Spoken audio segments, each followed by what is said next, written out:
Representante da associação lutando contra ela. Bom dia a todos. Senador Romário, muito bom dia, muito obrigado por essa nobre atitude do senhor. Cumprimento aos demais ocupantes da mesa.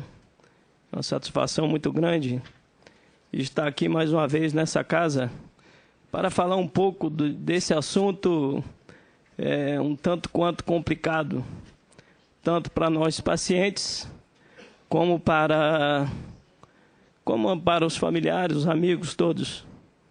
E agradeço a presença de todos aqui. A nossa intenção era que essa casa estivesse cheia, lotada, porque o assunto requer cuidados e requer uma atenção especial. Agradeço aos meus amigos, familiares e a todos aí que se dispuseram a estar presentes nessa audiência. Nós sabemos, nós pacientes, que cada minuto na nossa vida é um minuto bastante sofrido e bastante dolorido, mas a luta continua. Vamos lá. Então, eu vou trazer uma breve apresentação a vocês, que hoje, para mim, é uma data muito especial, que é essa propositura da criação do Dia Nacional de Luta contra ela. Pode passar o próximo, por gentileza. Tema dessa nossa pequena apresentação, criação do Dia Nacional de Luta contra ela. O próximo. Então, o objetivo dessa apresentação é propor à sociedade, através do nosso amigo senador Romário, a criação do Dia Nacional de Luta contra ela. E nós criamos, inclusive, uma logo que, com certeza, é a nossa esperança que perpetue aí por muitos anos e essa data seja lembrada como uma data de luta de todos nós. Próximo.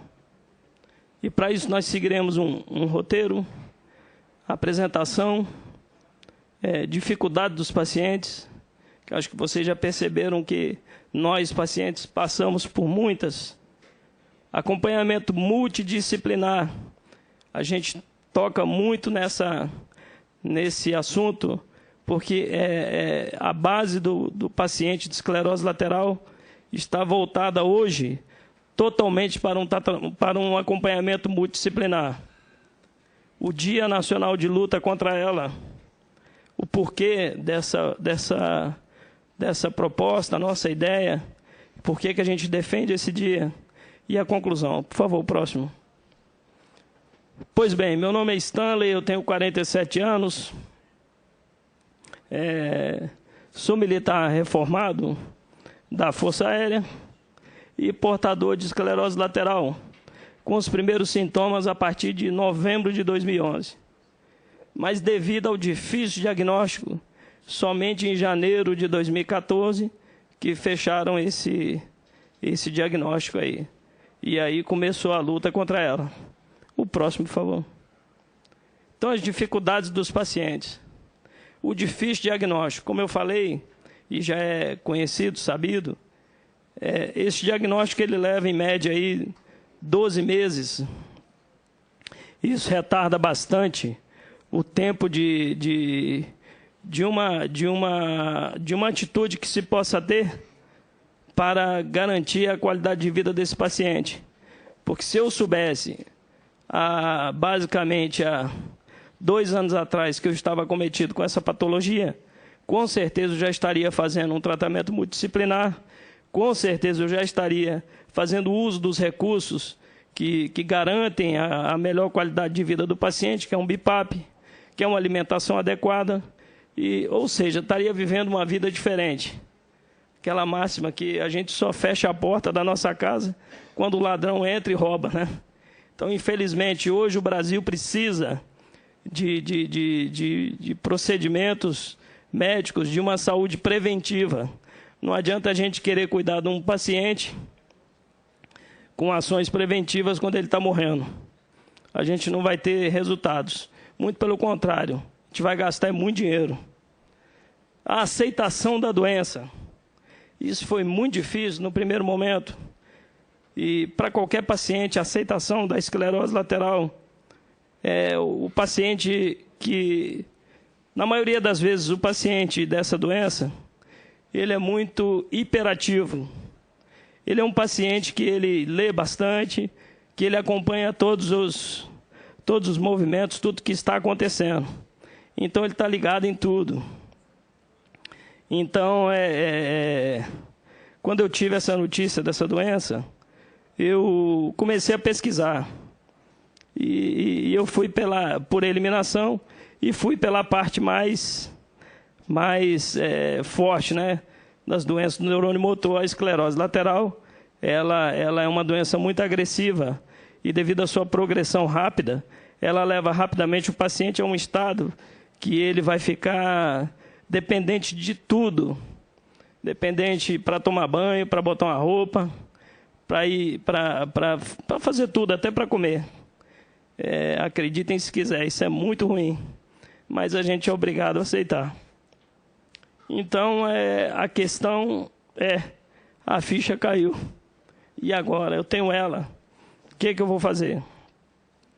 Então, nós, pacientes de ela, não temos muitas alternativas. E foi onde que eu falei, eu não posso ficar parado. Tem muitas vidas que precisam de ajuda.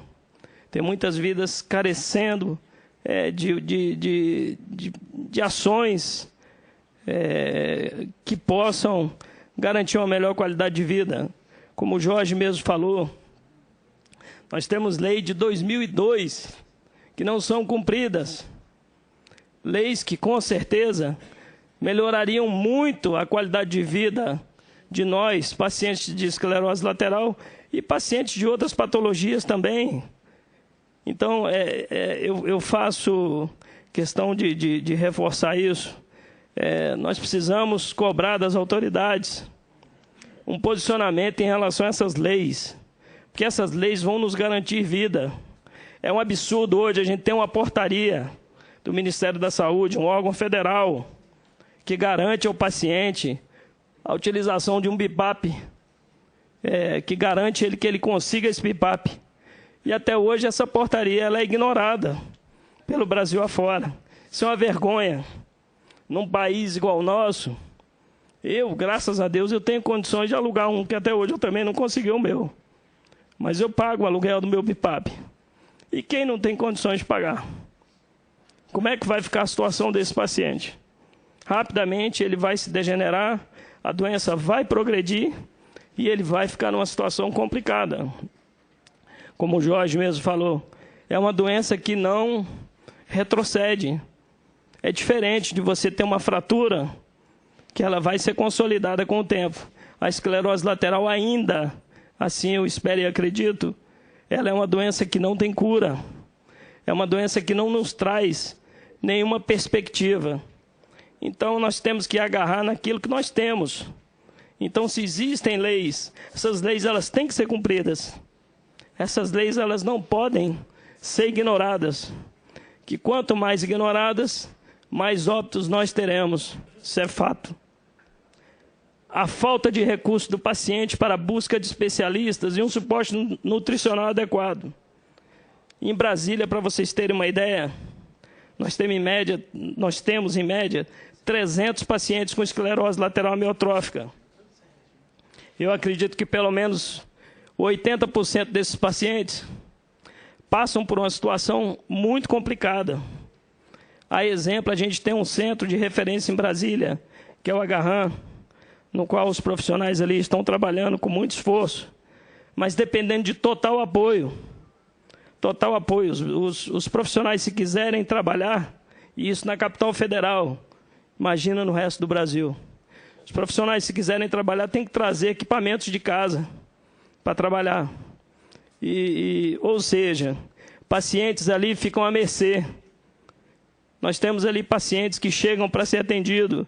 Num dia ele chega 24 horas antes e fica ali esperando aquela consulta e com fome.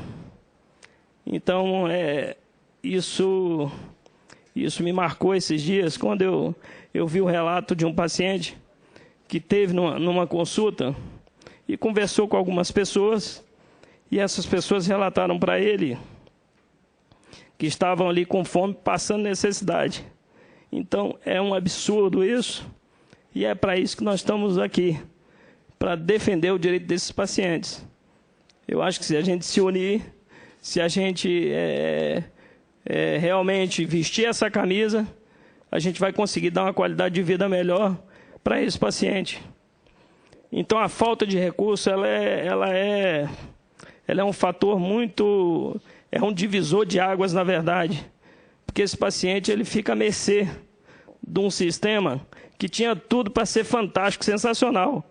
De acordo com os especialistas, um dos melhores sistemas de saúde do mundo, só que, infelizmente, mal gerido. Então, aí o paciente necessita desses recursos para ter um pouco de qualidade de vida. E como não tem, e aí ele passa por essas situações, que são terríveis. Ninguém sabe o que é acordar às 5 horas da manhã com essa enfermidade e ter que despertar, pegar um transporte e partir para uma consulta médica e chegar lá e ficar aguardando o médico para ser atendido. É muito ruim. Isso para uma pessoa normal é difícil, já não é agradável. Imagina para uma pessoa que está num estado paralisado, num estado complicado. A nutrição na vida do paciente, ela é fundamental. É basicamente o pilar da vida do paciente esclerose lateral. O paciente bem alimentado, ele vai ser um paciente que ele vai ter uma evolução mais, digamos, mais tranquila, né, Jorge? Então, eu estava conversando esses dias com um especialista em São Paulo, e ele me falou o seguinte: são três bases. É um triângulo que mantém a vida do paciente de esclerose lateral. Primeiro é a alimentação. Segundo é a parte respiratória. E terceiro, a parte muscular. Então, o paciente ele tem que estar assistido nessas três partes. Se uma dessas partes falhar, a exemplo do triângulo de fogo, né? Então, isso é fato. Então, essa é a atenção. Enquanto não se tem um tratamento adequado, enquanto não se tem um remédio específico, nós temos que dar importância ao que os especialistas dizem em relação ao tratamento multidisciplinar, que hoje é o fundamental para a vida do paciente de esclerose lateral e também doença neurônio-motor. O avanço rápido da doença, classifico isso também como uma dificuldade para o paciente. Até pouco tempo atrás, eu ainda conseguia andar com dificuldade, com apoio de bengalas, mas eu andava, eu me locomovia, eu dirigia meu carro, eu tinha uma certa independência. E eu vi que a doença ela foi progredindo, e isso acabou me deixando num estado que hoje eu dependo de apoio de todo mundo. E isso é ruim. Então, o paciente de esclerose lateral ele precisa de uma assistência quase que 24 horas. Eu, que sou meio durão, eu fico correndo dessa assistência, mas, infelizmente, essa é a nossa vida, é a realidade. O próximo, por favor. Acompanhamento multidisciplinar. Eu não canso de falar neste assunto, porque ele é fundamental. Não adianta eu dar um BIPAP para um paciente se eu não acompanhar a parte nutricional dele. Não adianta eu acompanhar a parte nutricional do paciente e não verificar a parte ventilatória dele. Não adianta eu ignorar qualquer uma dessas partes, deixar de fazer uma fisioterapia. Esse paciente, ele com certeza vai ter muitas perdas. Então, já é comprovado que o paciente com acompanhamento multidisciplinar especializado, não adianta também a gente querer um acompanhamento multidisciplinar com profissionais que não conheçam a doença. Isso acontece bastante, infelizmente, devido ao pouco conhecimento da doença, então a formação é pouca. E com isso a gente vai conseguir dar uma melhor qualidade de vida para o paciente e uma maior sobrevida. E o mais importante também, senador, com esse tratamento multidisciplinar, vai ocorrer a deshospitalização. Isso é muito interessante, como o Jorge mesmo falou. Nós tivemos um paciente, o Jorge Faltemeia, do Rio de Janeiro. Ele ficou 5 anos dentro de uma UTI de um hospital. E aí eu pergunto a vocês, qual o custo dia desse paciente que poderia estar sendo tratado em casa? Ou seja, esse paciente ele ficou na vaga de outra pessoa, que precisava de fato da UTI, mas devido a questões, às vezes até burocráticas, né, Jorge? Infelizmente, esse paciente ficou 5 anos e ficou à mercê. Pegou tuberculose, pegou uma série, ficou à mercê desse sistema. Então, infelizmente, enquanto não houver uma atenção de fato a essa situação, a gente vai ficar refém desses procedimentos. E eu agradeço a Deus pelo gesto estar vivo, que era para ele ter morrido. Né? É um sobrevivente da ELA, é um guerreiro. Então, o próximo, por favor. Como paciente de esclerose lateral, eu sei bem dizer o que é viver com ela. Eu fico vendo a evolução dessa doença e observo por mais perspectivas, probabilidades favoráveis, né, que são as possibilidades terapêuticas que estão aí surgindo, e a esperança. Nós somos vencidos pela ela todo dia. Todo dia ela está me batendo e levando um pedaço de mim. Então não adianta eu querer lembrar do dia da ela como consciência. A gente tem que criar o dia de luta contra ela, de luta contra a esclerose lateral. Porque, de fato, esse dia ele vai ser lembrado pelo resto da vida. Então, a gente tem que fazer questão da criação desse dia, porque ele, para nós, é muito importante. Eu não sei se daqui a um mês, 6 meses, eu estarei em condições de falar com os senhores da mesma forma que eu estou falando. Então, esse dia ele vai ser o nosso agente de comunicação para o resto da vida.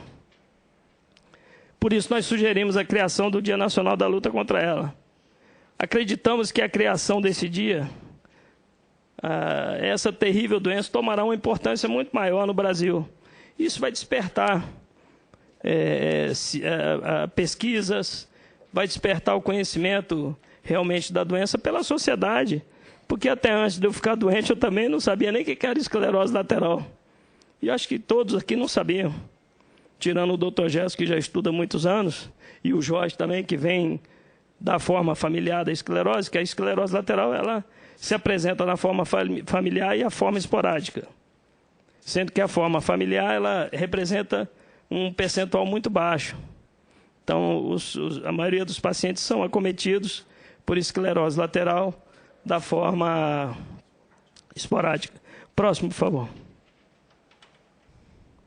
Eu quero deixar aqui um relato que eu vi essa semana, que passou, de um paciente do Rio de Janeiro, inclusive, que mexeu comigo. Eu vou ler aqui para vocês. Gente, que coisa estranha. Comecei a sentir dor, achei que era coluna. Depois achei que era distensão. Depois xistose na coluna. Eu sempre pedindo a Deus para me salvar. Eu descobri que estava com ela. Hora nenhuma eu questionei a Deus. Mas foi acontecendo. Próximo. Braço, perna, outra perna, outro braço, cadeira de rodas, fala, alimentação por sonda, pulmão, traqueostomia, tudo com Deus. Pedi Deus para ver a Copa das Confederações e vi. Vi até o Galo ser campeão da Libertadores. Quando fui entendendo o que era realmente o valor da vida. Próximo. Quando fui fazer tráqueo, achei que iria morrer. Até cheguei a morrer por 5 minutos. Mas voltei. Isso tudo com Deus. Moral da história. Quando eu fico sabendo de alguém doente, grave, eu não tenho nada para falar com familiares. Próximo. Fico calado, faço orações e às vezes choro. Gente, temos que morrer mesmo. Só neste momento que estamos vendo esse relato, tem muita gente morrendo No meu caso, estou por um fio de bigode. Se este tubo soltar, por uns minutinhos já era. E alguém vai reclamar? Próximo. Deus continua comigo. Mas temos que ir, gente. Eu não vou falar que estou preparado para ir. Mas Deus está preparado para me receber. Seu relato de um paciente, a Endel Fonseca, que eu pedi autorização para ele para publicar, e ele autorizou. Próximo. E aí está ele, numa situação de total dependência, mobilizado, paralisado e sem conseguir fazer muito. Então nós temos que conscientizar-nos que a nossa luta, ela é constante. E por isso da nossa ideia e da nossa proposta da criação do Dia Nacional de Luta contra ela. Próximo. Falar de uma coisa boa. Uma informação que eu recebi hoje direto do Japão. Isso é um paciente nosso fazendo o tratamento com Radicute, o Ederavona, no Japão. Então, a nossa máxima, que é trazer à memória aquilo que nos traz esperança. Então, isso é uma esperança. Então, ele até escreveu ali, o primeiro Radicute a gente nunca esquece. Então, esse paciente vai passar 30 dias no Japão, fazendo infusões de Ederavona, e ele hoje até falou comigo que sentiu já uma reação, sentindo o medicamento passando pelo fígado, pelos rins. Ele falou, Stanley, o medicamento aqueceu os meus rins, mas eu estou bem. Foi 1 hora de infusão, mas ele está bem. Então, ele está sendo totalmente monitorado lá no Japão. E isso, para a gente, é uma notícia muito boa, porque, dando certo com esse paciente, a esperança de muitos pacientes de esclerose lateral no Brasil aumenta. Então, nós estamos acompanhando e vamos informando aos senhores aí, com o passar dos dias aí. O próximo. Então, o nosso objetivo, com essa apresentação rápida, era propor a criação do Dia Nacional de Luta contra ela. Eu acredito que eu deva ter conseguido convencer os senhores que não é fácil, que é difícil. Então, o próximo. Eu deixo essa conclusão. Essa doença não nos permite vaidades, interesses pessoais, nem muito menos discussões de ideologias que nada vão acrescentar na qualidade de vida dos pacientes de esclerose lateral. Precisamos urgentemente de ações concretas, práticas, desburocratizadas e profissionais especializados, se não quisermos que aumente ainda mais a estatística de mortalidade dessa sentença. Próximo. Que Deus nos abençoe na luta contra ela. Muito obrigado.